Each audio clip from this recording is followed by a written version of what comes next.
Water supply पुस्तक का लोकार्पण करते हुए बहुत ही प्रसन्नता का अनुभव हो रहा है। ये सच्चाई है कि क्लाइमेट चेंज के प्रभावों को देखते हुए लोग स्थानीय प्राकृतिक संसाधनों के बारे में जानना चाहते हैं और हमें विश्वास है कि जनसंख्या के मुताबिक पानी की उपलब्धता, उसकी बढ़ती खपत तथा चुनौतियों से निपटने के लिए वाटर मैनेजमेंट का जो विवरण घनश्याम झा जी और रफीक साहब ने दिया है वह सामान्य आदमी के लिए भी काम आएगा, उपयोगी होगा। हम सब जानते हैं कि जम्मू कश्मीर की भौगोलिक संरचना देश के अन्य हिस्सों से बिल्कुल अलग है और इसलिए दुर्गम इलाकों में नल से जल पहुंचाने में फील्ड इंजीनियर्स को बड़ी कठिनाइयां आई। नए अप्रोच के साथ लोगों ने काम किया और मैं समझता हूं कि ये अनुभव जो है इस हैंडबुक में साफ रूप से दिखाई पड़ता है। जम्मू कश्मीर में तमाम चुनौतियों के बावजूद आज मैं कह सकता हूं कि जल जीवन मिशन ने जो उपलब्धियां हासिल की हैं वह निश्चित रूप से हम सबके लिए गर्व का विषय है। मैं इस जल जीवन मिशन से जुड़े अपने सभी साथियों के प्रति हृदय से आभार व्यक्त करना चाहता हूं, जिन्होंने बड़ी शिद्दत से, मेहनत से इस काम को यहाँ तक पहुँचाने का काम किया है।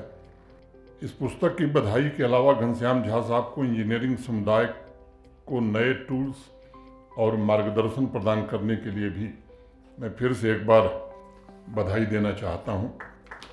हमारी संस्कृति में भी कहा गया है कि अपसु अंतः अमृतम अपसु भेखजम, जल में अमृत है, जल में औषधि है और जल ही जीवन का आधार है।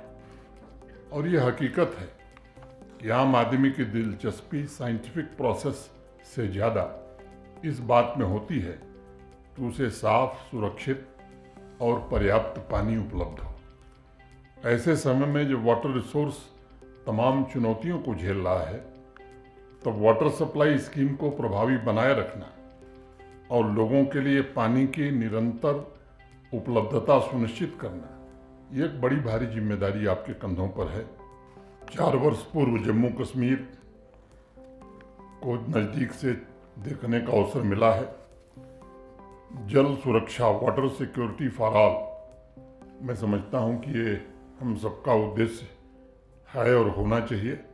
वाटर रिसोर्स के मैनेजमेंट और ऑप्टिमम डेवलपमेंट पर दुनिया भर के जो एक्सपर्ट्स की राय है, इन्हें समायोजित करके हमें आगे बढ़ने की ज़रूरत है। जल जीवन मिशन के कंप्लीशन, सैचुरेशन, वाटर बॉडीज के रिजेन्युएशन को अनेक नए मार्गदर्शन मिले हैं। घनश्याम झा जी जानते हैं कि जल जीवन मिशन के समक्ष अनेक चुनौतियां थीं, लेकिन नए संकल्प के साथ आम आदमी की बुनियादी ज़रूरतों को ध्यान में रखते हुए जल शक्ति डिपार्टमेंट के हमारे साथियों ने जिस तरह से काम किया है, मैं सबके प्रति हृदय से कृतज्ञता ज्ञापित करना चाहता हूं। आपको बताया गया कि लगभग 81%, 81% से ज़्यादा घरों तक पानी पहुंचाने में जम्मू कश्मीर को सफलता मिली है, जबकि नेशनल एवरेज 77% है।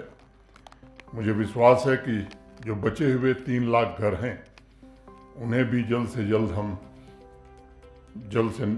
नल से जल पहुंचा सकेंगे और 100% सैचुरेशन के लक्ष्य को प्राप्त कर सकेंगे। एक दिनकर जी की कविता मुझे याद आ रही है, वो मत छुओ इस झील को, कंकरी मारो नहीं, पत्तियां डारो नहीं, खेल में तुमको पुलक उन्मेष होता है, लहर बनने में सलील को भी क्लेश होता है, लहर बनने में सलील को भी क्लेश होता है। तालाब, झील, नदियां शुद्ध और सुरक्षित रहें, ये पूरे समाज की जिम्मेदारी, हर एक नागरिक की जिम्मेदारी। वाटर क्वालिटी बेहतर हो और निरंतर सप्लाई किए जा रहे पानी की जांच हो, इसके लिए अनेक लैब्स की स्थापना की गई है। फिर से एक बार झा जी को, उनके को-ऑथर मुजम्मिल साहब को बहुत बहुत बधाई देता हूं और आप सब यहाँ उपस्थित रहे, आपका राजभवन में स्वागत करता हूं। धन्यवाद। जय हिंद।